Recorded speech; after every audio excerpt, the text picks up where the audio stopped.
안녕하세요. 예, 예, 다들 시험 잘 보셨죠? 예, 하여튼 뭐 시험이 올해 민법은 좀 쉽게 나온 편이고, 형법 그렇고, 형소가 어렵다고 그랬고, 민소가 어렵다고 그랬는데, 민소 이제 제가 지금 강평을 하겠지만은 그 2번에 1, 2번 문제만 좀 이렇게 지엽적인 판례고, 나머지는 다 책에 있고 많이 공부했던 문제들이라서 여러분들이 조금만, 민사동법 기본 실력만 조금 갖고 했으면은, 잘 쓰셨으리라고 생각을 해요. 물론, 내 생각이지만, 주관적으로 여러분들이, 제 판단이지만, 여러분들이 문제 봤을 때 안 봤던 문제들, 뭐, 이렇게 나타나니까 좀 당황하고 그랬던 것 같은데, 예, 일단 간단하게만 강평을 첨삭을 해볼게요. 그래서, 일단 1번 문제 여러분들은 다 보셨겠지만은 1번 문제에서 이제 파기환송에서 이제 전압의체 이제 판례 변경을 하는데 전압이 아니라 사인으로 구성된 부에서 했었을 때 그게 이제 재심에서 대상 적격이 있느냐, 재심에서가 되느냐 그렇게 되는데 일단 재심은 이거는 교과서나 일반 뭐 사례로 많이 연습은 안 하는데 옛날 판례니까 재심의 적법 요건을 여러분들이 어느 정도 알고 있다면 그래서 대적이 거기 있지만은, 제보 보통 이렇게 외우잖아요. 그죠? 그래서 대상 적격, 적식, 이익, 그 다음에 재심 사유가 있어야 된다. 이렇게 되잖아요. 그럼 대상 적격은, 확정된, 종국 판결이 있어야 되고, 유효해야 된다. 이렇게 돼 있고. 그 다음에 재심 사유의 주장이 있어야 된단 말이에요. 그죠? 그래서 이제 451조 1항 1호를 주장했죠. 그죠? 그래서 두 개 쓰는 거예요. 두 개. 그죠? 이렇게 해서, 그러면 이제 파기환송, 그죠? 파기환송 판결이 과연 확정된 종국 판결인지 그게 문제가 되고, 그 다음에 전압이 아니라 부에서 판례 변경을 했죠. 부에서 판례 변경을 한 것이 과연 451주랑 1호에 해당되는지 두 개만 여러분들이 이 판례를 못 봤다 하더라도 어느 정도는 그러니까 시험 직전에 못 보고 들어갔다 하더라도 결국 이 두 개가 문제가 되니까 이 두 개를 어느 정도 적절히 섞어서 썼으면 100점 10점이죠. 그러니까 5.5점 해가지고 아니면 6.4점 뭐 이게 더 중요하니까 그래서 일단은 여기 파기환송 판결의 해설이 나오지만 이제 이거는 30을 끝내는 종국 판결은 되는데 확정 판결이냐 요구에 대해서 그죠? 그래서 이제 그 판례 보면은 여러분들이 그 키워드 그때 이거는 분명히 교과서 연습할 때 다 했었는데 그러니까 형식적으로 보면 확정된 종국 판결이지만 실질적으로 그죠? 실질적으로 확정된 종국 판결이 아니다. 그렇게 해가지고 결국은 파기환송되면 다 환송심으로 가니까 그죠? 기판력, 집행력, 형성력이 없다. 이렇게 돼가지고 실질적 확정된 종국 판결이 아니다. 따라서 재심의 대상 적격이 없는 거죠. 그죠? 대상 적격이 없어 재심에서는 부적법이다. 그죠? 부적법이다. 그래서 그렇게 해가지고 결론 내리고 그 다음에 이제 여기는 전압에서 안 하고 부에서 판례 변경을 한 것은 법률에 의해서 판결법원이 구성되지 않은 1호에 해당된다고 보죠. 그래가지고 이 판례는 이게 1호에 해당된다. 그죠? 그러니까 여기 적법 요건을 구비한 거죠. 그죠?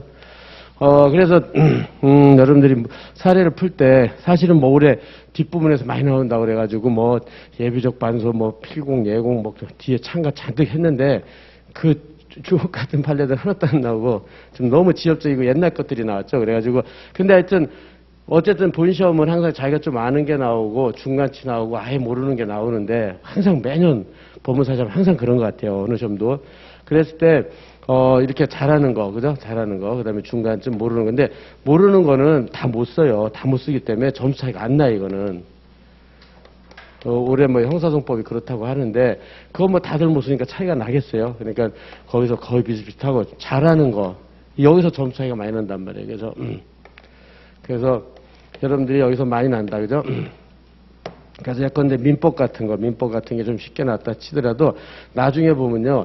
좀 세부적으로 조금 잘 쓰고 조금 못 쓰고 이것 때문에 점수 차이가 많이 나는 것 같아요. 그래, 잘하는 거. 그리고 민소법이 한 중간 정도 되는 것 같은데, 내가 잘 못 보고 들어갔다 하더라도 항상 그 민소법의 기본 법리, 이렇게 대적이 제보 외우고 맞춰가지고 어느 정도 저기 엮을 수는 있었을 것 같아요. 그래서 1번은. 그래서 어쨌든 부적법으로 여러분들이 이렇게 해서 두 가지. 그래서 항상 얘기했지만은 민법이든 민사소송법이든 큰 이렇게 사례풀이 구조 같은 걸 자꾸 많이 만들어 놓으라고 그랬잖아요. 그래서 거기에 맞춰가지고 자기가 몰라도 어떻게 좀 이렇게 합격 점수 맞을 수 있을 정도로 좀 이렇게 서술을 할 수 있는 그런 능력을 좀 많이 키워야 될 것 같아요. 안 그러고 우리가 뭐 그 지엽적인 그 수많은 판례 다 쫓아다니면서 공부한다 그건 불가능해요. 불가능.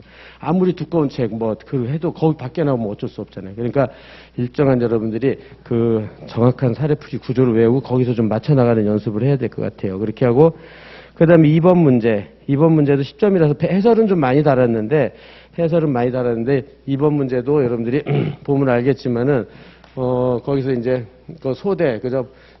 이렇게 1심 파기 환송하고 이렇게 종전 2심 그다음에 3심에서 파기 환송됐고 이렇게 돼서 이제 다시 환송심 그죠? 환송심 하고 그죠? 그렇게 됐고 이제 여기서 이제 환송심에서 판결 정본이 송달되고 2주가 지나서 이제 원고가 알고서 재상고한 뭐 이런 형태잖아요. 그죠? 이렇게 됐다. 이렇게 됐을 때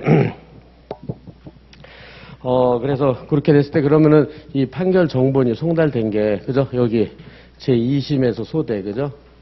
병 얘한테 이게 송달이 됐잖아요. 그죠? 송달이 됐다.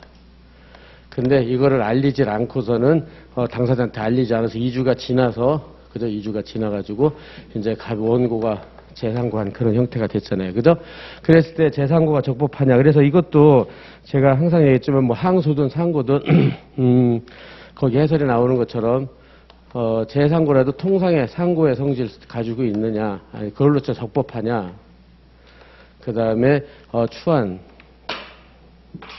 추한 상고로 적법하냐. 이렇게. 그래서 이것도 아마 강의할 때 많이 했을 거예요. 통추해가지고 통상의 상고는 대적이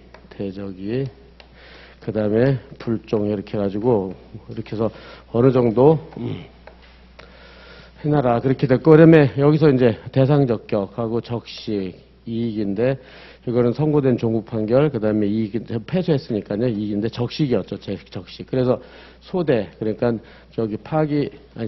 원래 파기 환송 전 항소심 소대평한테 판결 정보 송달한 것이 이게 유효하냐 그죠?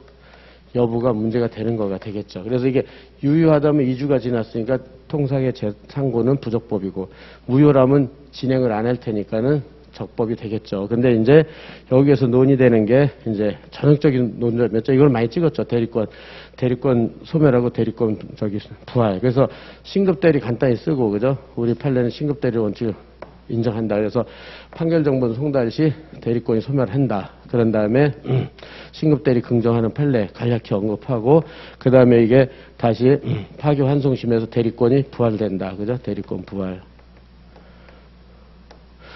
긍정. 그죠?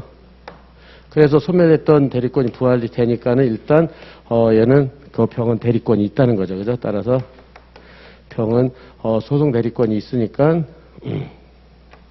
그래서 송달이 유효가 되는 거죠. 판결정 뭐 송달이 유효가 돼. 그죠? 이게 유효가 된 거죠.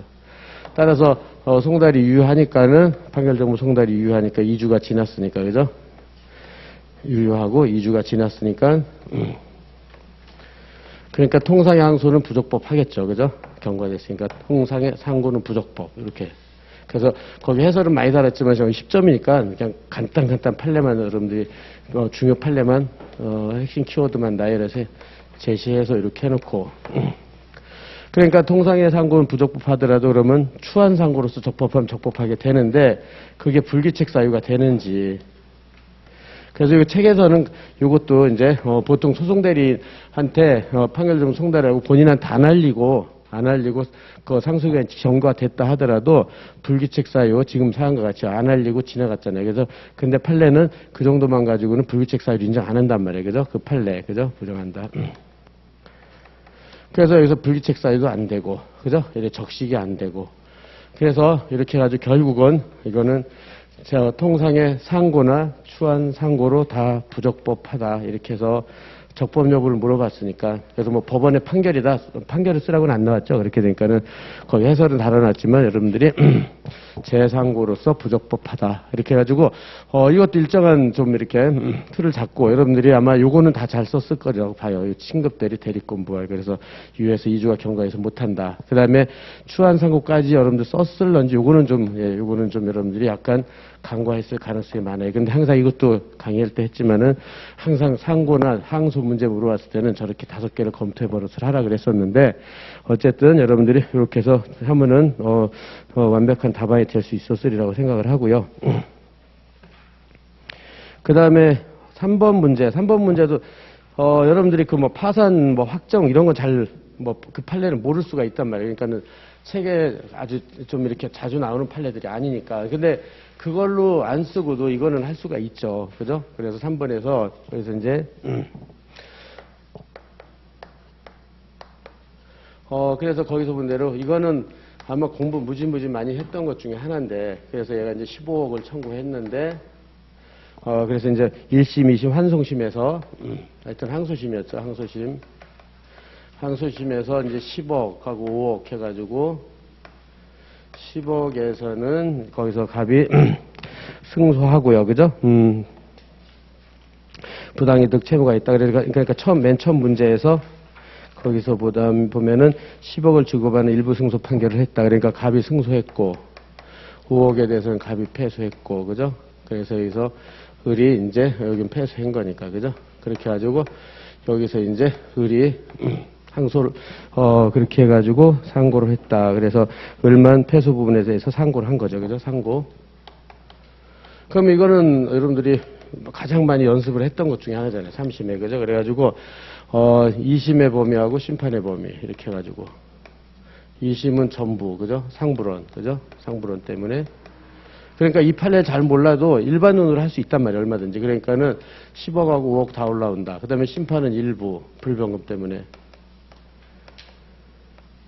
그래서 여기서 10억하고 5억 중에 얘만 심판 대상이, 얘는 심판 대상이 안 된단 말이에요. 그죠?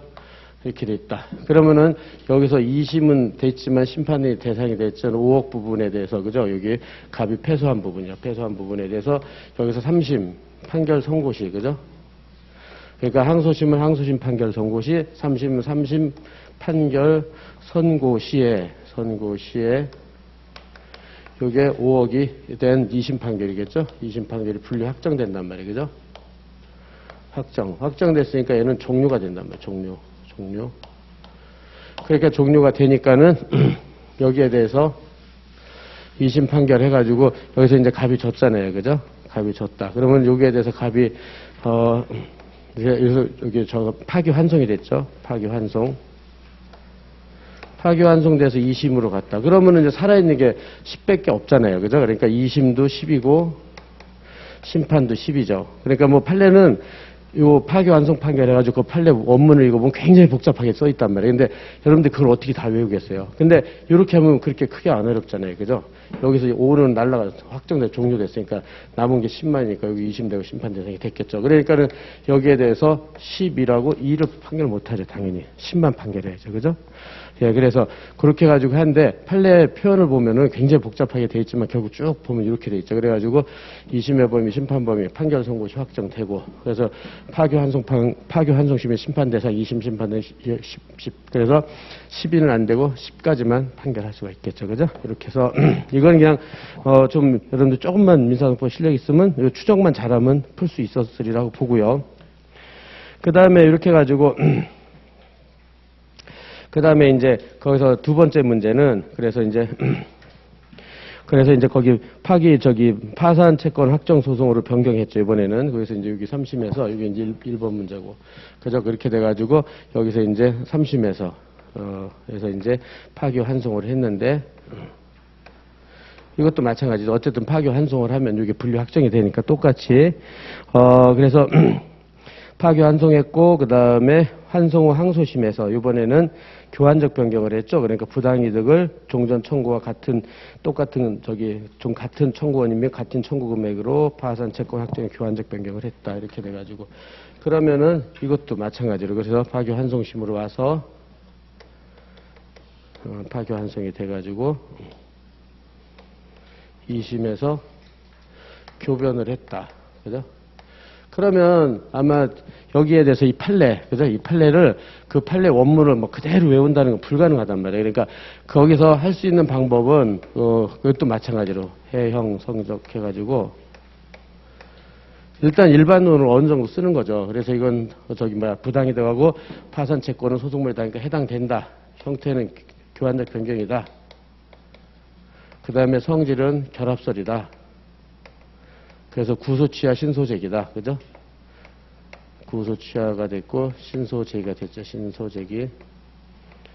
그 다음에 적법요건 해가지고 여기서 동종절차 공통관할 사변종 그 다음에 청구기초 동일. 근데 거기 주어졌잖아요. 청구기초가 그 문제에서 주어졌잖아요. 그래서 같은 청구원인가 같은 금액에 했다. 그러니까 사실자료가 동일하다. 그래서 청구기초 동일하다 이렇게 쓰고 그죠?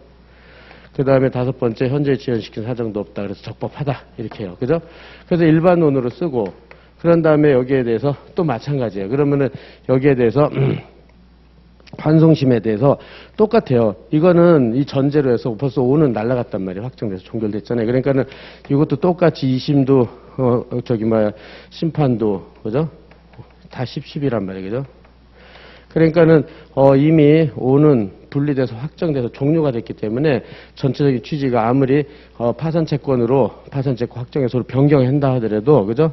파산채권으로 동일한 파산채권으로 변경을 한다. 청구의 변경 해도 5는 종료가 됐기 때문에 못 건든단 말이에요. 그러니까 10만 할 수 있는 거죠. 10만. 그죠? 그래서 10만 변경할 수 있고 2는 안 된다. 그러면 결론은 똑같잖아요. 근데 여러분들이 실제 파산채권을 변경해서 그 판례 원문 보면 복잡한 그쪽 모범답 안에 있지만 그런 거를 다 기억해서 쓴다는 게 거의 불가능에 가깝단 말이에요. 그러니까 그럴 때는 그 모범답에서 이렇게 여러분들이 쓸 수 있는 양 결국 그 말이거든요. 이 말 쭉 쓴 거나 그 판례 원문 쓴 거나 그렇게 해가지고 10만 할 수 있고 결국 11호는 변경을 못 한다. 그죠? 이렇게.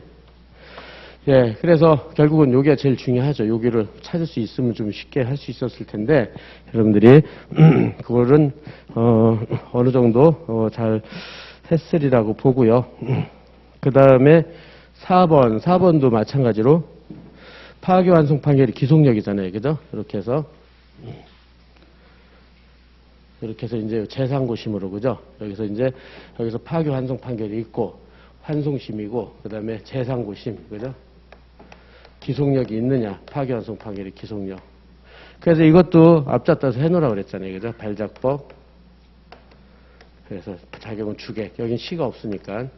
그래서 어쨌든 일반론은 간단히 써야 되니까. 그죠? 그래서, 기속력은, 파기 사유로 법률상 사실상 판단하고, 그 다음에 파기 사유로 삼은 거하고 논리 필연적 전제 판단에 기속력이 있다. 그 다음에 주관적 범위는 환송심은 당연히 그죠? 환송심은 기속력이 있고 하급심도 있고. 근데 재상고심이 문제가 된다 이렇게 해놓고요. 그 다음에 객관적은 동일 사건이어야 되고 그 다음에 작용, 그 다음에 법원의 조치는 원칙적으로 기속력 있고 새로운 증거가 나타나면 기속력 없다. 근데 사안에서는 새로운 증거가 없으니까 기속력 있게 판단을 했죠. 근데 이제 재상고심이 되느냐, 그죠? 그래서 재상고심은 마찬가지로 그런데 특정을 안 해줬죠. 재상고심의 부인지 전압인지. 그래서 나눠야 되겠죠. 부하고 전압 이렇게요. 그래서 부는 여전히 기속력이 인정되고 법령 해석의 통일을 위해서 판례는 장황했지만 여러분들 그렇게 마찬가지로 법령 해석의 통일을 해서 재상고심 부까지는 기속력이 인정된다. 그러나 전압은 의견 변경권, 판례 변경권이 있다. 그죠? 의견 변경권이 있기 때문에 키워드는 있다. 그러니까는 저기서 결국은 저기 전압에서 판례를 변경할 수 있다는 것은 기속력이 없다는 거죠. 그죠? 기속력이 부족한다. 그래서 둘로 나눠가지고, 그죠? 물론 여러분 시간 없으면 그냥 이렇게 둘로 나눠가지고 요거만 딱 써도 되겠지만 일반론은 어느 정도는 써야지. 그죠? 득점을 하겠죠. 그래서 이것도 뭐 어느 책에나 어느 사례집에나 다 있는 것들이잖아요. 그죠? 그래서 여러분들이 그래서 10점짜리로 나열되자면 10점짜리가 5개 나열된 거는 똑같죠. 지금. 그죠? 문제가 1번 문제. 근데 이제 2번 문제, 2번 문제가 물론 1번, 2번이 3번은 너무 쉬운 거니까, 그죠? 자유심증서니까 그건 다 잘 썼을 거고, 1번, 2번 문제는 교과서에서는 그냥 판례 번호 조금씩 소개되는 그 정도의 판례를 갖다가 낸 것 같아요. 아마, 아마 일반 교수님들이 들어가서 한번 지엽적인 건 낸다, 막 이렇게 한 것 같은데, 일단은 뭐 법원의 문서 제출 명령이니까, 1, 2번은 공통되니까는, 그래서 문서 제출 명령이었죠, 문서 제출 명령.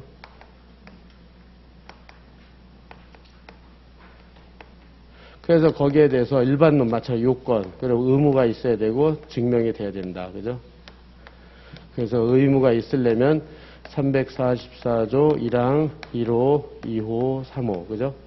그 다음에 344조 2항. 요 정도 일반론으로 써야 되겠죠. 그리고 여기 3호에 거부 사유가 있고, 2항에 거부 사유가 있고, 이렇게 됐죠. 예, 그래서, 여기에 대해서 하는데, 그러면 1호는 인용문서고, 인용문서, 2호는 인도열람이 논점이 아니니까 3호, 그 다음에 이익문서, 법률관계문서, 거부사유, 하고 그 다음에 2항에서 거부사유는 자기이용문서, 하고 공무원 보관문서.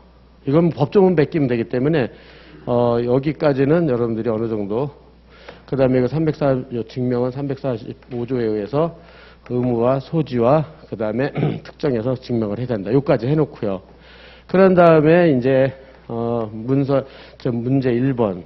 이거는 1번에 문서 제출 명령 적법한지, 그 다음에 3번에서 문제 2번 이렇게 해서 해결을 해야 되겠죠. 그죠? 이렇게. 그래서 이거는 판례를 알면 여러분들 잘 썼을 텐데, 이런 판례는 대부분 교과서에서 이렇게 아주 크게 다루지도 않고 강의할 때 많이 안 다뤄서 민소법에서는 요 두 개가 가장 불이의 문제였을 거예요. 불이부터. 그래서 1번 문제는 결국 인용문서 문제거든요. 이 판례에 따르면 인용문서. 거기서 이제 주어진 게 여러분들이 잘 모르겠으면 문제 갖고 베껴야 돼요. 이거 결론 맞추면 되니까. 그래서 뭐냐면은 문제 2번에서 1번을 보면은 그 불합격 처분 해가지고 두 번째 줄을 보면은 불합격 처분이 적법하다는 주장을 뒷받침해서 소송의 위 시험 관련 회의문서 존재하는 구체적으로 다 언급했는데 회의문서 자체를 증거로 인용하지는 않았단 말이에요. 그죠? 그래서 이 인용문서는 인용을 했으면은 당해되지만 인용을 안 했다 하더라도, 그죠? 이게 핵심인데, 인용을 하지 않았더라도 자기 주장을 뒷받침하기 위해서 그 문서를 활용했으면 인용문서로 봐준다. 그걸 아는 게 이제 인용문서로 인정한다. 그죠? 인정한다. 이렇게. 요걸 찾아내는 게 여기서는 핵심인데, 여기요. 근데 여기서 본 대로 증거를 인용하진 않았지만 두 번째 줄, 세 번째 줄 보면 자기 주장을 뒷받침하기 위해서 회의문서 존재를 구체적으로 언급했잖아요. 그럼 인용문서가 되는 거예요, 그게. 그죠? 그 함정을 찾아내려는 건데, 극히 요거는 어려웠을 거예요. 제가 보기에 이거는 극히 어려웠을 거예요. 그래서 인용문서가 인정이 되면은, 여기서 1호의 인용문서가 인정이 되면은, 여기에는 거부 사유가 없잖아요. 그래서 이 거부 사유를 못 해요. 그래가지고, 공무원의 보관문서라도, 이제 여기 인용문서에 해당된다면은, 344조 2항의 문서, 공무원 보관문서라 하더라도 이거는 제출 의무가 있다. 이거 보는 거죠. 제출 의무가 있다.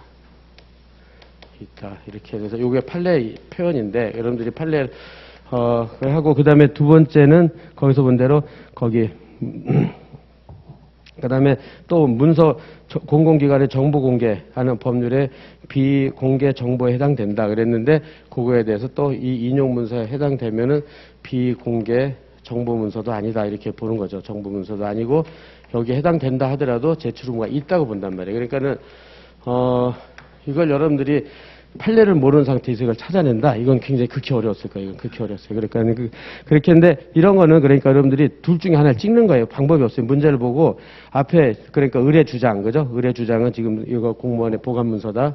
그 다음에 비공개 정보 문서니까 제출 의무가 없다. 근데 법원은 거기서 본 대로 거기 문제 밑에서 세 번째 줄 보면 이 시험 관련 업무 공정한 소송의 현저한 지정을 초래하며 특별한 사정이 있는 문서는 아니라는 전제 문서출 명령한 것이 타당하다. 그래서 적법하다. 이렇게라도 하면 답은 맞출 수 있잖아요. 그죠? 판례를 모를 때는 어쩔 수 없는 것 같아요. 그 문제를 활용하는 수밖에. 그죠? 그래서 이거는 뭐 시험 끝났는데 이걸 지금 뭐 알아둬라 그렇게 할 건 아니고, 이건 제가 어느 책에 어디에도 없는 판례, 그냥 각주에 있는 판례 정도 뭐 이랬던 것 같아요. 왜냐면 별로 안 중요하니까 이게. 그래서 그 다음에 2항 두 번째는 이제 요거요. 자기 이용 문서였죠. 그죠? 그러니까 344조 2항의 자기 이용 문서. 자기 유용 문서가 해당돼서 문서 제출 거부 사유에 해당되느냐, 아니면 문서 제출 거부 사유에 해당되지 않아서 문서 제출명이 적법하냐, 이렇게 돼 있잖아요. 그죠? 여기도 그래서 마찬가지로 여기서 판례에 따르면 여기서 좀 합병 과정에서 관련된 기한문, 결의서, 그런 모든 문서들, 그죠? 그런 문서들, 이게 자기 문서에 자기용 문서에 해당되느냐. 근데 판례는 자기용 문서는 공개가 예정돼 있지 않고, 이걸 공개하면은 불이익이 있는 문서를 말한다. 그렇지만은 거기에 합병을 해서 그 문서들은 다 일반 대중들한테 공개가 예정돼 있는 것이고, 그 공개된다고 해서 불이익이 있다고 볼 수 없다. 이렇게 보는 게 판례잖아요. 그죠? 그래, 판례. 이거는 아마 책에 조금씩 있을 거야, 아마. 이 판례는. 그래서 자기용 문서에 해당되지 않는다. 따라서 거부 사유가 안 된다. 따라서 결론은 둘 다 문서 제출 명령한 것은 적법하다, 결론이죠. 그래서 결국은 이 판례들을 찾아서 써야 되는데 여기가 상당히 어려웠으리라고 봐요. 그래서 이것도 마찬가지로 판례를 모른다 그러면은 의뢰 주장 쓰고, 근데 이제 법원이 그 친절하게 설명을 해놨잖아요. 그죠? 문제 밑에서 네 번째 줄, 이 문서 자체는 외부 공개 예정돼 있지 않으나 문서에 기재된 정보 내용은 회계장부 공개 예정돼 있고 다른 요건 갖추었다고 봐. 이렇게 문서 제출 명령한 것이 타당하다고 본다. 이렇게라도 해야 되겠죠, 뭐. 그죠? 이렇게라도. 문제를 두 개 주장이 뭐냐. 그래서 여러분들이, 근데 이제 찍어야, 둘 중에 하나를 찍어야 되는데, 그죠? 그래서 둘 다 적법한데, 그 판례를 알고서, 정확히 한데, 이렇게 잘 모를 때는 할 수 없이 문제를 가지고 여러분들이 풀어야 된다고 그렇게 해야 된다고 봐요. 그래서 이거는, 저도 뭐, 이렇게 지엽적인 판례를 가지고 이렇게까지 낼지는 몰랐어요. 이런 거는 중요하고 막 좀 좋은 문제들이 많은데 굳이 이렇게 그냥 실무에서도 잘 안 써먹는 문제들을. 예, 어쨌든 뭐 그런 거를 탓할 건 아니고, 예, 그래서 그 2번에 1번, 2번이 좀 여러분들한테는 가장 불이타였던 것 같아요. 그래서, 근데 마찬가지, 이거는 뭐 이 판례 아는 사람 거의 없었을 거예요. 그러니까는 누구나 다 잘 못 봤으니까 적절히 잘 이렇게 일반론 잘 써가지고요. 이렇게. 결국 여기서 점수 맞아요. 뭐 일반론 쓰고, 결론은 둘 다 적법인데 여러분들이 결론을 잘 찍어가지고, 그죠? 네, 문제를 잘 활용해서 그런 식으로 해서 하는 수밖에 없을 것 같아요.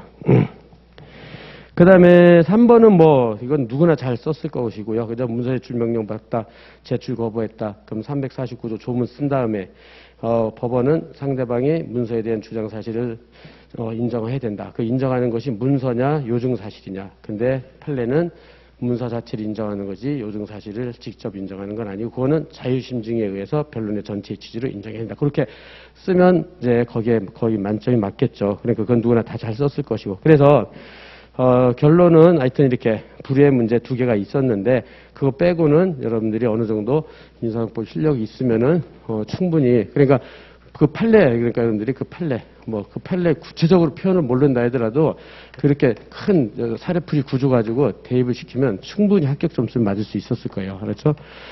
그래서 그 판례 구체적인 표현까지 암기를 한다. 그거는 뭐, 그러려면 한두 끝도 없는 거죠. 그거는. 그래서 어쨌든 그런 방식으로, 민법이든 민사소송법이든요. 이렇게 전체적인 그 민사소송법의 법리, 민법의 법리, 큰 그 사례풀이 구조를 갖고 자꾸 공부를 해서, 아무리 불이타가 나와도 결국은 일반론 조금씩 결론을 맞추면 되는 거니까. 그죠? 그렇게 해가지고 여러분들이 대비를 해야 될 것 같아요. 그래서, 어쨌든 지금 여러분들 시험 볼 때 지금은 이제 시험이 끝났지만 또 내년을 대비한다 하더라도 뭐 불이의 문제는 뭐 매년 조금씩은 다 나오는 거니까 어느 과목이든 그거를 위해서 불이의 문제를 찾아다닌다. 그래도 그 문제를 어떻게 다 찾아요? 그건 불가능해요. 그러니까는 결국은 또 역시 가장 중요하고도 본질적인 판례를 숙지하고 여기에 따라서 다른 사례를 계속 반복 학습하는 수밖에 없는 것 같아요.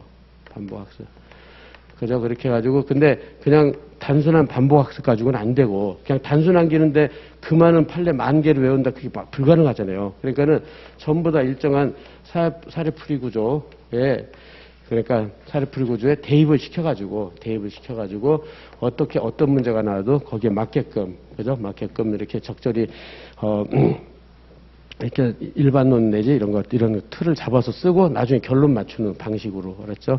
그렇게 해서 공부하는 것이 가장 안전하다고 봐요. 그러려면은, 결국은 또다시 돌아가게 되면은 이제 여러분들이 이제 기본서 공부하고 시험 전날 봐야 될 무기교재 만들고, 주로 이제 암기장이 될 것이고 뭐 그렇겠지만은 그래서 기본서를 충실히 공부하고 무기규제 만들어서 하루 전날 제가 계속 강의할 때 얘기했지만 전범위를 볼 수 있는 능력이 되면 비록 이렇게 불이타 문제는 잘 못 쓴다 하더라도 나머지를 잘 쓰면 된다면 불이의 문제는 점수 차이가 안 난다고 그랬잖아요. 그래서 오히려 이런 문제들에서 계속 점수 차이가 난단 말이에요. 아까 파교환송 판결을 잘못 썼다. 그러면 그건 점수 차이가 엄청 많이 날 거란 말이에요. 그거는. 그죠?